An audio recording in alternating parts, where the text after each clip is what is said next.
Right, hello, here goes. So, as you may have noticed, there's now a Burnage Academy for Boys Art Department Instagram and a YouTube channel. So just look for it using, Burnage Academy for Boys and then write the art department, and that's how you need to look for it.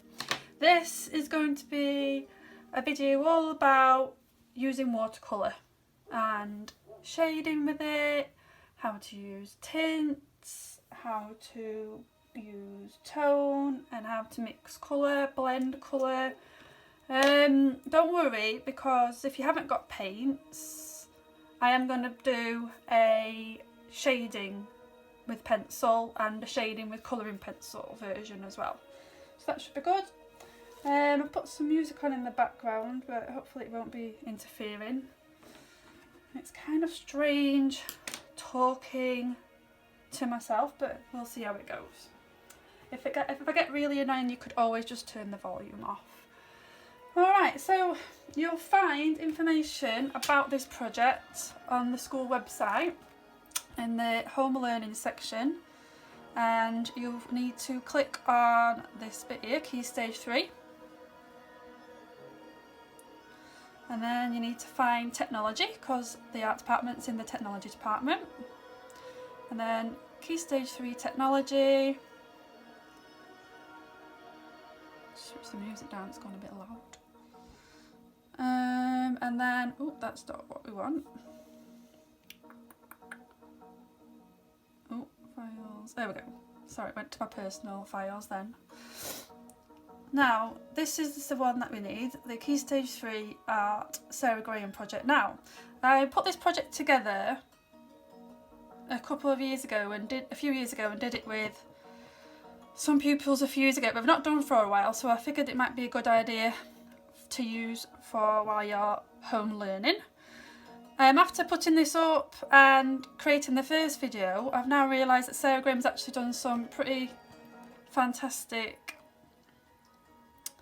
YouTube videos herself showing her process, and there's been lots of images that young people have been posting on her Instagram. So it's really worth a look. Just if you've got Instagram, and if you haven't got, that's what you need to look for, Sarah Graham. And if you haven't got Instagram, she's done the video on YouTube anyway. So if you just look for her that way, you'll find a tutorial actually from her, which is pretty great. Her website's also fantastic. The last time I looked on it, there was some good time lapses showing her work, which, yes, this is an example of one. And no, it's not a photograph, it's a photorealistic painting. So photorealism basically is what it says in the word. It's something that's made to look like a photograph and realistic. And that's what we're going to have a go at, hopefully. We'll see how it goes. So this is what you'll find. There's 2 tasks that you can do. I'm going to do the second task. I'm continuing the second task with you. Alright, but there's also the task where you can create a poster about Sarah Graham. And creating posters is something that you've done quite regularly for homework anyway, about different artists. And you'll also find this information if you wanted to create a poster where you might, instead of drawing, you might feel like finding out about the artist, some basic information, and more importantly, the part that really is important to be able to do, be able to write what you think about the artwork, what you like about it, why you like about it, and then put some words on there to include. So going to this one then. So this has basically got the information that I'm telling you now. So you should have already done this step 1 if you're watching this video. If you have not done the outline yet, then what you need to do is you need to go onto YouTube and find that, where there's a picture. That one, a video showing how to do it. That one has just got, well, that one's not got any talking on it. Wasn't quite ready yet to talk. Alright, so this is what we're going to focus on. Colour, mixing colour. Let's go. Now I've got these paint palettes, are the ones that I've got. Unfortunately I haven't got any of the school ones with me. So I can't use exactly what we would usually use at school, but this is the sort of thing that you would have used when you were at school, if you were at school. Where have I put it? It's here. This sort of thing. Oh no, not on that one. It's here. Okay. So we've got this sort of thing that we'd have. If you've got anything that's like that, similar to that, you can use that. If you've got poster paints, then use poster paint. Any kind of paint really. If you've got paints in tubes, anything will be fine. Alright. But we're going to use, I'm going to be using these watercolours like I say. Okay, good.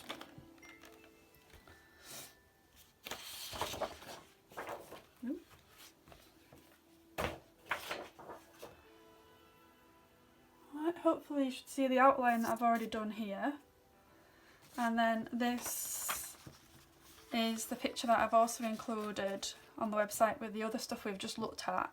For people who haven't got any colouring pencils or haven't got paints, I've also created a monochrome version of this, so a black and white version of this. So you can draw that and use the shading to help you with that. Sometimes I find it easier to look at an image in monochrome if you are going to be drawing that way. Alright, let's see how we go. Alright, so when you were looking at the picture, it's just about focusing on one little section. Okay.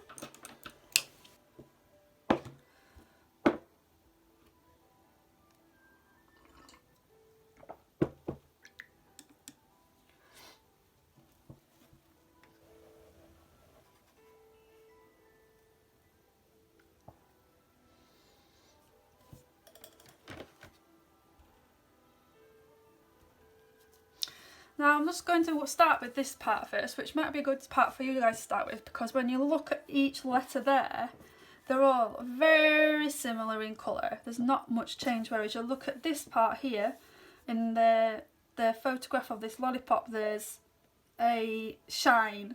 So you see here there's some slightly lighter tones, darker shades, things like that. So if you're just getting started and just want to get practice in, that's a good section to start with. Okay, now remember, although we are learning about photorealism and Sarah Graham is a photorealistic painter, you don't have to have it quite as realistic. Don't worry about that. I just want you guys to have fun, enjoy it. Just by painting will help you practice your control of the paintbrush, even if you're just shading in like I've just done with that section there. Should probably have started at the top then. I wouldn't end up with my hand leaning on it, so that's something for you to think about. As you can see from when, you'll know this from when I've taught you about painting before in class. Sorry, a quick drink of tea. I'm holding the brush quite near the bottom, just like when I'm talking to you about holding a pencil. If we're holding it like this, we've not got as much control over what we're doing.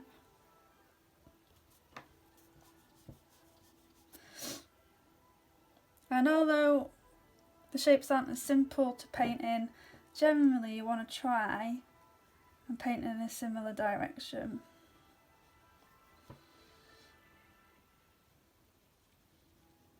And if you sat there thinking, I can't do this, all it is just having a go and practicing. That's all, the only reason why I've got to this point where I've got good control of what I'm doing. Just lots of practice. And like I always say to my nieces when I'm painting and drawing with them,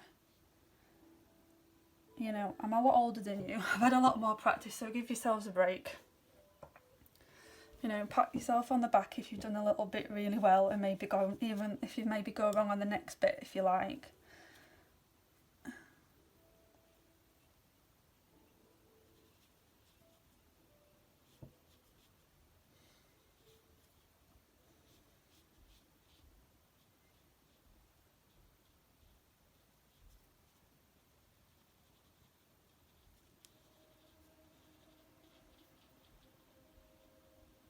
Alright, for tricky corners, you might want to use a slightly smaller brush if you've got one, but I'm going to just use this one because generally people will tend to have just one size paintbrush at home. Alright, so when you're getting corners, don't try to get just the tip of the brush and work your way inwards from the edge.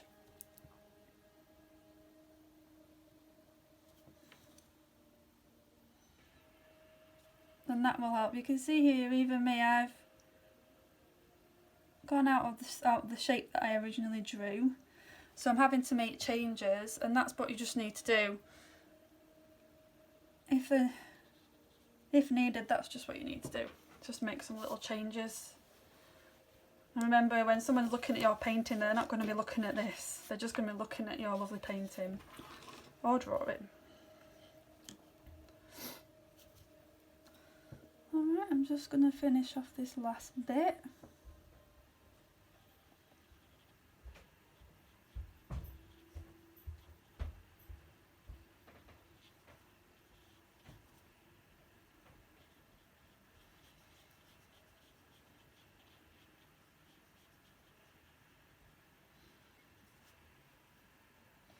And it's important to make sure that you keep going back for more paint, because you see there it's starting to dry out, and that can create some nice effects when you wanted to play around with textures and things like that when you're doing more abstract work. But really you want to keep the brush with a lot of paint on it. Now here there's a tricky bit, and I've got a little bit too much paint on my brush, so what I'm just going to do is I'm just going to use the edge of my water pot and take off a little bit, so that now I'm in more control over what I'm doing. Right, where are we? And again here, I need to make that into more of a point. There we go. Right, now. So I think what I'll do now is I'm going to just work on that bit. I'm going to let you get on with things on your own. Now this bit here, as I said, when you look really closely, you can see that there's a change in colour. So when you're looking at the photograph, you can use look at the photograph. You don't need to print it off, you can just look at it straight from the phone. Alright. Now what I will probably do first is plan out which sections are a bit lighter and darker to help me know where I'm doing. So I can see here on that part there, this shape needs drawing. Here on this side of the P, that part, oh, pencils, oh, that pencil's terrible.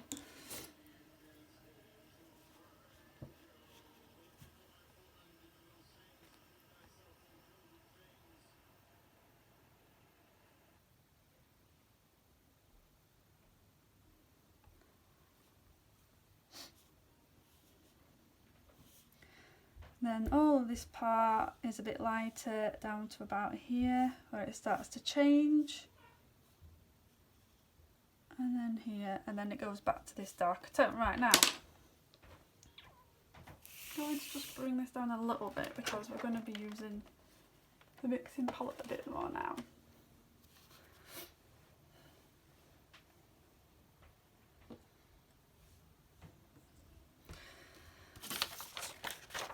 Now I think what I'm just going to need to do is with the white mix a tiny little bit of, sorry, with the red mix a tiny little bit of white. Alright, if you haven't got a mixing palette, just a tin or tin lid or anything, plastic lid will work.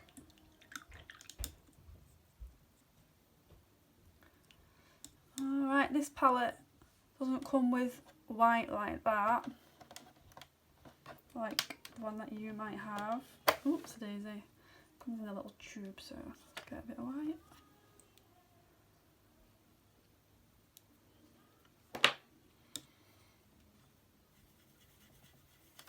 Okay, I think that's okay. It's gone a little bit pink. Might just put a bit more of this darker red in there.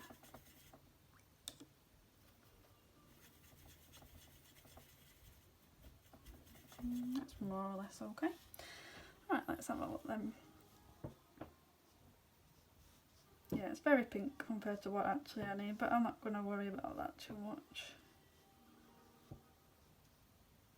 Okay.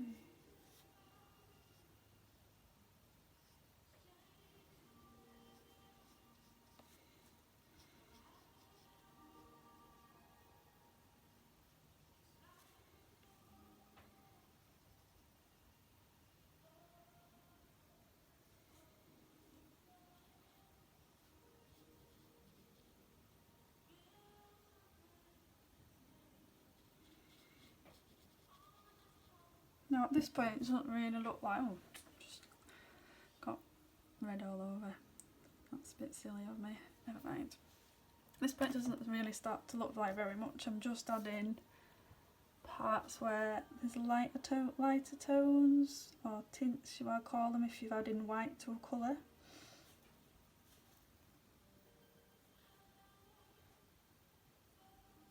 Alright, now, okay, for some of these, especially near the bottom of that P, it starts to go from the red that I was using, so like it light and fade, blend into the other colour. So what I'm going to do now is put a lot more of this red in there, and hopefully this is going to work.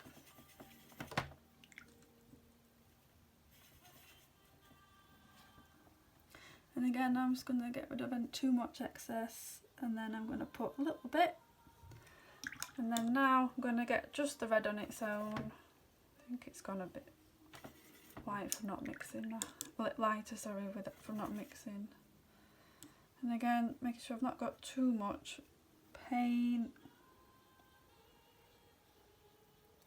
And you can see how that's now gradually changing and the colours blending from one to the next section.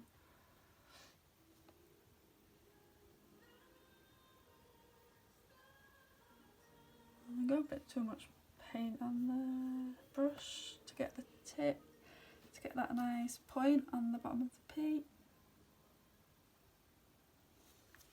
Yeah.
There we go.